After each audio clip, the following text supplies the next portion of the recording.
Bentrok antara mahasiswa dan petugas keamanan kampus Universitas Halu Oloe, Kendari, Sulawesi Tenggara terjadi saat Rektor Prof. Muhammad Zamrun Firihu menemui massa.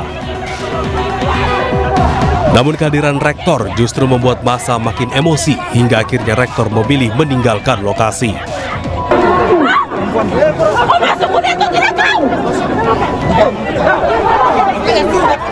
Mahasiswa sempat dipukul mundur menjauh dari gedung rektorat.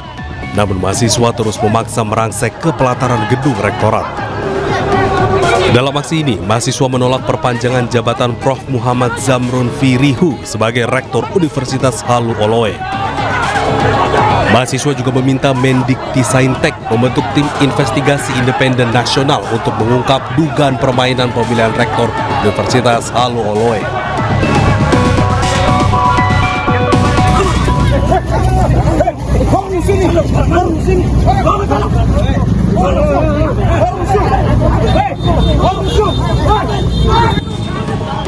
Ketegangan antara warga dan petugas terjadi saat alat berat hendak melakukan eksekusi di Jalan Raya Pulau Tibaha, Babelan, Kabupaten Bekasi, Jawa Barat. Petugas yang tersulut emosi nyaris baku hantam dengan warga. Namun ketegangan mereda setelah petugas melepaskan warga tersebut. Aksi protes warga dilakukan lantaran pemerintah Kabupaten Bekasi tidak memberikan uang kompensasi terhadap pemilik bangunan.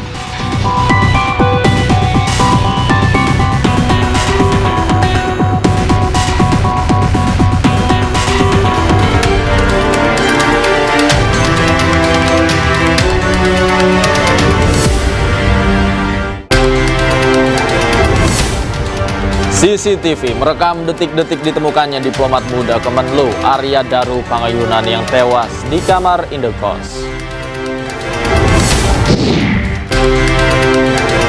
Kompolnas mendesak Barreskrim Polri segera umumkan hasil gelar perkara khusus di kasus dugaan ijazah palsu Joko Widodo.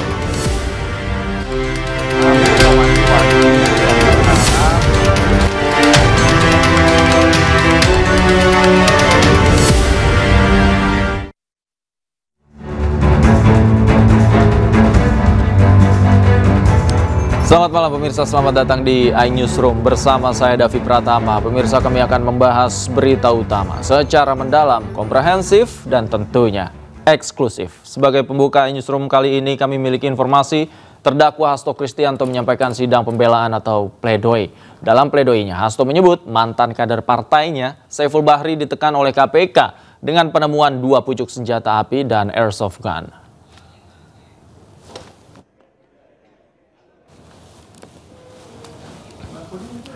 Menurut Hasto, kasus yang menjerat dirinya sudah berkekuatan hukum tetap pada 2020. Tetapi belakangan muncul keterangan baru, yakni percakapan melalui aplikasi WhatsApp Saiful Bahri dengan Harun Masiku. Selain itu, Hasto juga mengatakan pada 4 Juni 2024 KPK menggelar upaya paksa penggeledahan terhadap mantan istri Saiful Bahri, Dona Berisa, yang ditemukan 2 pucuk senjata api serta airsoft gun. Menurutnya, dengan temuan tersebut oleh KPK dapat digunakan sebagai alat untuk menekan Saiful Bahri. Untuk informasi yang begitu penting baru muncul pada persidangan ini dan tidak muncul pada persidangan tahun 2020. Bukti percakapan WA tersebut seharusnya ada pada persidangan tahun 2020. Perlu dicatat dalam persidangan ini bahwa pada tanggal 4 Juni 2024 KPK telah melakukan penggeledahan rumah Dona Berisa, mantan istri Saiful Bahri, dan ditemukan 2 pucuk senjata beserta airsoft gun. Temuan ini kemudian dijadikan alat tekan kepada saudara Saiful Bahri, sehingga mengapa akhirnya membenarkan terhadap adanya 2 keterangan baru tersebut, meskipun keterangan tersebut tidak bisa dikonfrontir dengan Harun Masiku yang saat ini masih DPO. Karena itulah demi keadilan dan fairness, terdakwa di persidangan ini meminta KPK untuk segera menangkap Harun Masiku agar menjadi terang pokok perkara suap tersebut. Tim kuasa hukum Sekjen PD Perjuangan Hasto Kristianto mengatakan kliennya telah menyampaikan adanya dugaan rekayasa hukum dan kriminalisasi atas kasus dugaan suap dan perintangan penyidikan yang menjerat dirinya. Dengan sangat detail, Pak Hasto menjelaskan rekayasa hukum yang dilakukan yang mengkriminalisasi Pak Hasto Kristianto. Tuntutan 7 tahun yang diajukan oleh jaksa penuntut umum adalah tuntutan yang sangat tidak adil dan tidak berperi kemanusiaan. Tidak ada alasan apapun yang bisa membenarkan tuntutan 7 tahun itu. Apalagi semua bukti-bukti yang diajukan oleh jaksa penuntut umum tidak ada dasarnya sama sekali. Ini adalah sandiwara hukum, ya. Ini adalah, ya. Dan pemirsa, untuk mengetahui informasi selengkapnya, kami telah terhubung dengan rekan kami Ismalia. Selamat malam, Ismalia. Apakah sidang pembacaan pledoi Hasto masih berlangsung?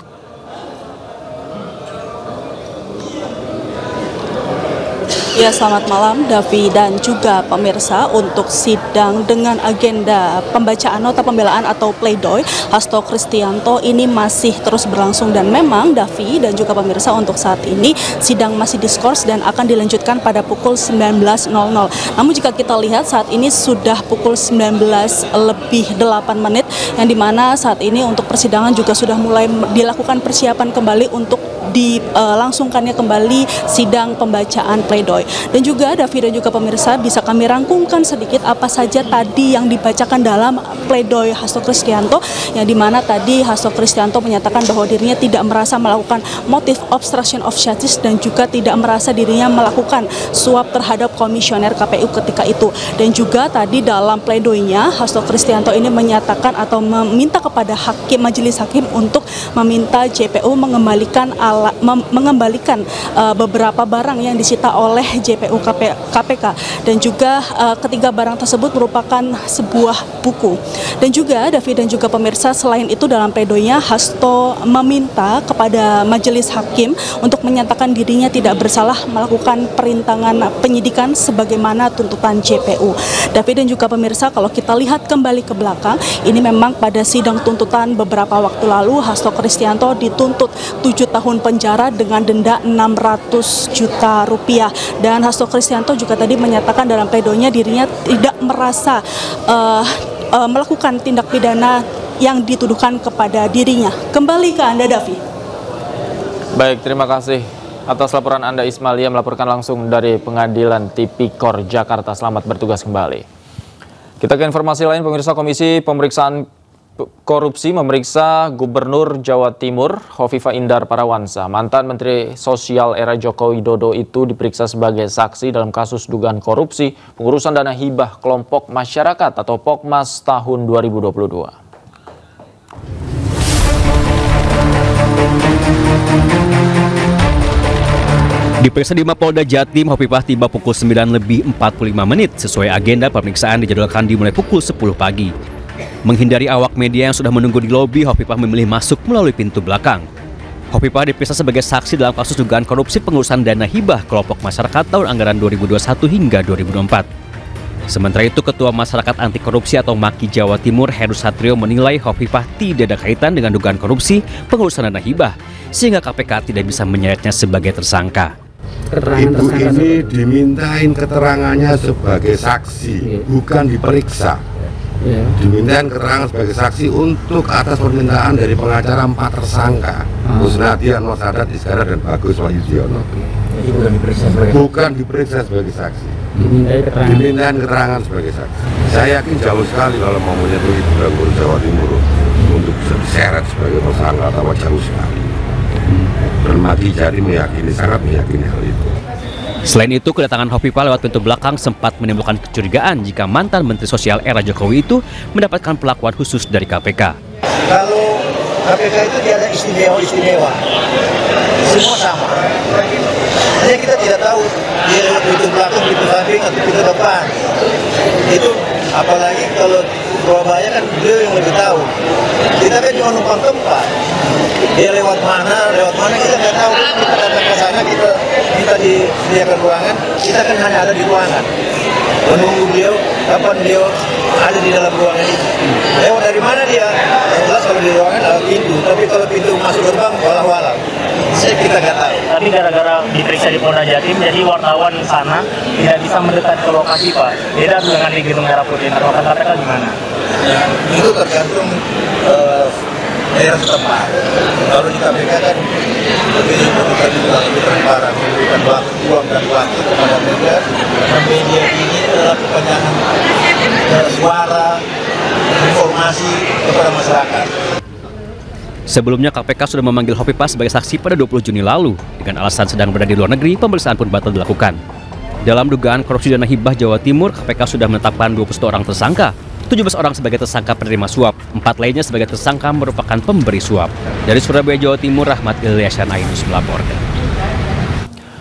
Sebelumnya KPK telah menggeledah total 7 lokasi terkait dugaan korupsi pengurusan dana hibah untuk kelompok masyarakat di lingkungan Provinsi Jawa Timur. Sementara pemeriksaan Gubernur Jawa Timur Hovifah Indar Parawansa telah dijadwalkan sejak 20 Juni lalu.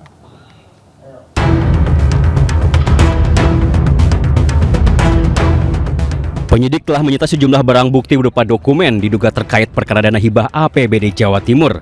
Namun tidak spesifik disampaikan barang bukti elektronik dan dokumen tersebut disita dari mana. Setidaknya sudah ada 7 lokasi yang digeledah sejak 14 April 2025. Di antaranya ialah rumah kediaman mantan Ketua DPD Lanyala Mahmud Mataliti di Surabaya. Penggeledahan berlangsung selama 2 jam sekitar pukul 10 pagi hingga pukul 12 siang. Namun setelah penggeledahan, pihak KPK tidak menemukan bukti keterkaitan Lanyala dengan pengembangan hasil penelitian korupsi dana hibah yang melibatkan mantan Ketua DPRD Jatim Kusnadi tersebut. KPK juga telah menggeledah ruang kerja Gubernur Jawa Timur dan membawa 3 koper, di mana salah satunya isinya adalah flash disk yang ditemukan di ruang sekda. KPK menjadwalkan pemanggilan Hovifah Indar Parawansa sebagai saksi kasus ini sejak 20 Juni 2025. Namun Hovifah batal diperiksa penyidik KPK karena sedang berada di luar negeri menghadiri wisuda anaknya. Hovifah lantas meminta penjadwalan ulang pada 23 hingga 26 Juni 2025, namun KPK belum memanggil dalam rentang tersebut. Saat ditanya terkait kasus ini dan pemanggilan dirinya sebagai saksi pada 30 Juni lalu, Hovifah menjawab siap mengikuti jalur pemeriksaan sesuai prosedur.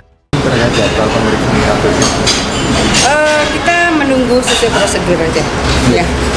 Jadi kita mengikuti prosedur. Ya. Akhirnya setelah ini saya nanti malam kan pembukaan Porprov di Malang. Kan olahraga provinsi. Tapi kita mendahului dengan mengajak 100 anak yatim. Sementara itu KPK telah menetapkan 21 orang tersangka dalam kasus dugaan korupsi dana hibah Jawa Timur. 17 orang diantaranya menetapkan sebagai tersangka penerima suap, sedangkan 4 tersangka lainnya merupakan pemberi suap. Tim Liputan Ainus melaporkan. Pemirsa, Kejaksaan Agung kembali menetapkan mantan pejabat Mahkamah Agung Zarof Rikar sebagai tersangka kasus dugaan suap penanganan perkara. Penetapan ini merupakan pengembangan dari kasus dugaan suap penanganan perkara di Pengadilan Tinggi DKI Jakarta dan Mahkamah Agung pada tahun 2023 hingga 2025. Tak sendiri, Zarof ditetapkan sebagai tersangka bersama advokat Lisa Rahmat dan Isidorus Iswarjoyo. Isidorus diduga meminta bantuan Zarof melalui Lisa untuk mengatur putusan di tingkat banding dan kasasi. Penyidik menyebut suap yang dialirkan untuk majelis hakim di Pengadilan Tinggi Jakarta mencapai 5 miliar rupiah. Dan Zarof diduga menerima 1 miliar sebagai fee. Sementara untuk suap yang dialirkan di tingkat kasasi mencapai 5 miliar rupiah. Zarof dan Lisa saat ini telah menjalani hukuman dalam kasus terpisah terkait perkara Ronald Tanur. Sementara itu, Isidorus tidak ditahan karena faktor usia dan dalam kondisi sakit. Telah menetapkan tersangka baru dalam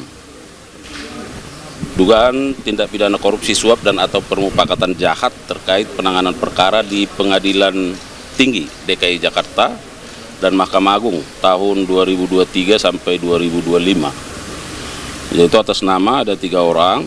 Yang pertama ZR, yang kedua LR, dan yang ketiga II.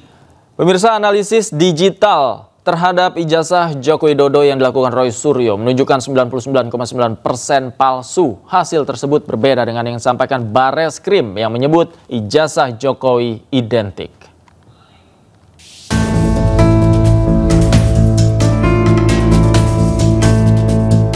Gelar perkara khusus ijazah Jokowi telah selesai dilaksanakan. Dari gelar perkara tersebut, pakar telematika Roy Suryo membawa bukti baru dan mengklaim 99,9% ijazah Jokowi palsu. Pada hasil uji error level analisis atau ELA menghasilkan ijazah Jokowi menunjukkan error pada logo dan pas foto. Selain itu, hasil face comparison menghasilkan pas foto di ijazah tidak cocok dengan foto Jokowi sekarang. Hasil face comparison menghasilkan pas foto ijazah Jokowi match atau cocok dengan foto Dumatno Budi Utomo. Kemudian ijazah pembanding nomor 1115 Fronojiwo, nomor 1116 almarhum Hari Mulyono, dan 1117 Sri Murtiningsih semuanya identik. Namun tidak dengan milik Jokowi. Di halaman pengesahan ijazah tertulis nama Profesor Ahmad Sumitro di November 1985. Menurut Roy, Ahmad Sumitro tahun 1985 masih bergelar doktor belum profesor. Selain itu, Roy menyebut tidak ada lembar pengujian dalam skripsi Jokowi. Menanggapi hal ini, pengacara Jokowi menyebut hasil analisis Roy Suryo ini berbeda dengan analisis Puslapor Polri yang melihat ijazah asli Jokowi. Bareskrim sudah clear yang diperiksa adalah ijazah asli, analog. Jadi kalau pemaparannya yang ditunjukkan pada saat press release itu ada fotokopi, ya itu kan berbeda. Yang diperiksa kan yang penting. Ya itu yang paling penting. Jadi jangan sampai seakan-akan Bareskrim tidak pernah memeriksa, itu tidak benar. Bareskrim sudah memeriksa ijazah aslinya. Pada Mei lalu, Bareskrim Polri memutuskan ijazah Jokowi asli. Keaslian itu dibuktikan dari uji hasil laboratorium forensik dengan membandingkan ijazah Jokowi dengan teman kuliahnya. Terkait perbedaan analisis tersebut, Komisi Kepolisian Nasional atau Kompolnas meminta Bareskrim Polri untuk segera mengumumkan hasil gelar perkara khusus di kasus dugaan ijazah palsu Joko Widodo. Hal ini disampaikan Komisioner Kompolnas Hairul Anam usai mengikuti gelar perkara khusus selaku pengawas eksternal Rabu kemarin. Kami mewanti-wanti dan berharap kesimpulan ini jangan terlalu lama untuk diumumkan. Karena satu, prosesnya sudah baik ini. Ya, prosesnya sudah baik, masing-masing pihak dikasih kesempatan untuk menjelaskan apa yang mereka yakini, baik pelapor maupun terlapor, dan kami yang di eksternal juga dikasih kesempatan untuk menggali. Dalam gelar perkara khusus dugaan ijazah palsu Jokowi, ahli pidana dari Universitas Unisula sekaligus penggugat ijazah Jokowi di Pengadilan Negeri Surakarta Muhammad Taufik menjelaskan 7 poin di depan penyidik Bareskrim. Salah satunya bahwa pembuktian keaslian ijazah Jokowi haruslah di pengadilan.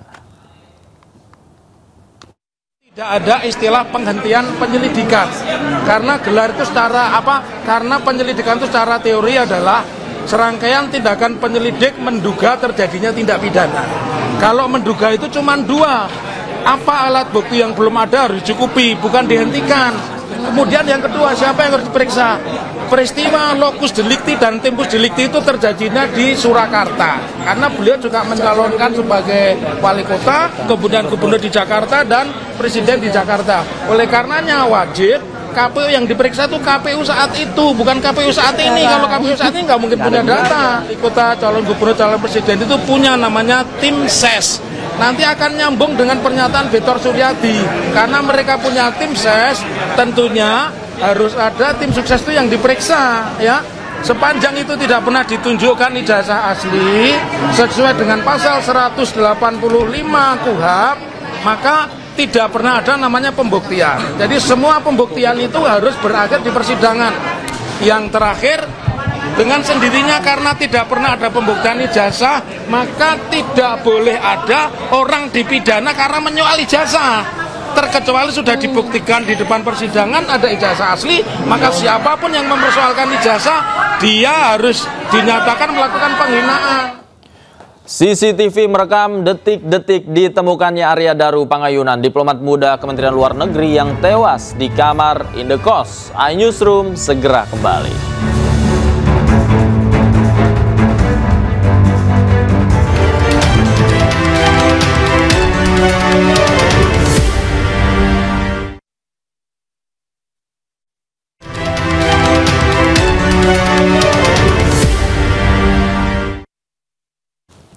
Kembali di iNewsroom, pemirsa, CCTV merekam detik-detik ditemukannya Arya Daru Pangayunan, diplomat muda Kemenlu yang tewas di kamar kosnya di kawasan Menteng, Jakarta Pusat.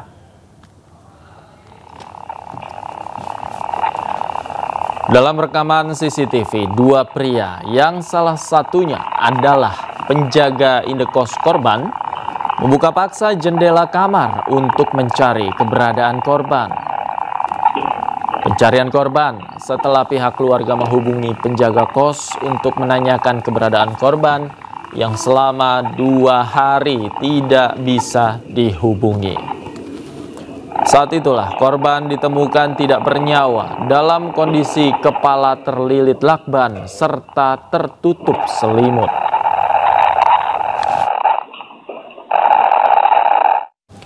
Sementara itu, polisi masih menyelidiki penyebab kematian diplomat muda Arya Daru Pangayunan di Menteng, Jakarta Pusat. Tim penyidik tengah menunggu hasil uji laboratorium forensik untuk menentukan penyebab kematian korban.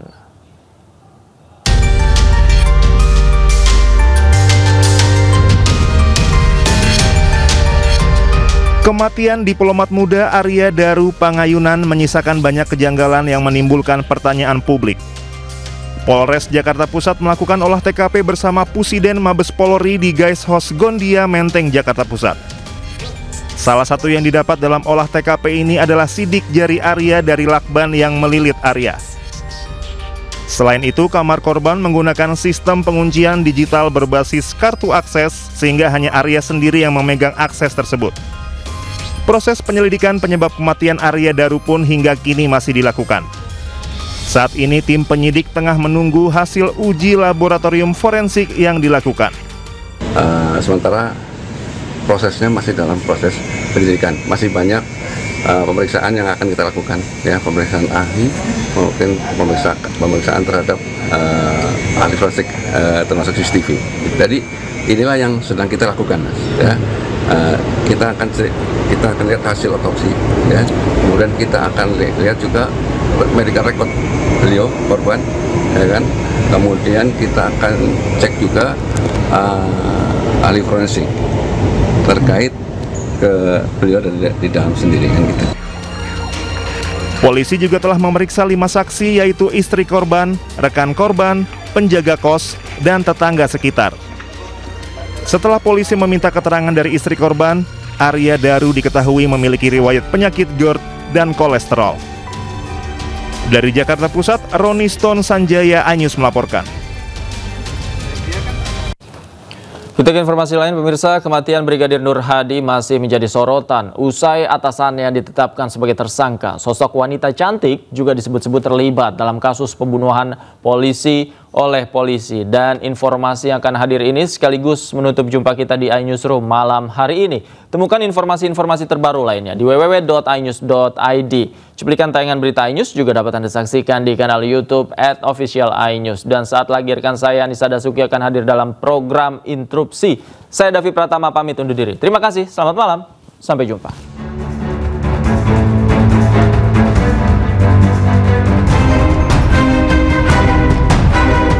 Misteri kematian Brigadir Nur Hadi mulai terkuak. 2 orang atasannya berpangkat komisaris polisi dan inspektur 2 menjadi tersangka. Kedua atasan tersebut menghabisi nyawa Nur Hadi lantaran cemburu dan tersinggung karena korban menggoda serta merayu teman wanita salah seorang tersangka. Hasil otopsi menunjukkan bahwa Brigadir Nur Hadi tewas karena dicekik dan luka di sekujur tubuh akibat dianiaya. Kami lakukan pemeriksaan dalamnya kami temukan ada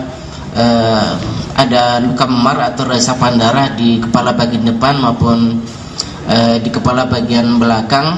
Kalau berdasarkan teori, maka kepalanya yang bergerak membentur benda yang diam. Itu yang pertama. Kemudian pada pemeriksaan lehernya ditemukan ada fraktur atau patah tulang pada tulang lidah. Kalau tulang lidah yang mengalami patah, maka lebih dari 80% penyebabnya karena pencegahan.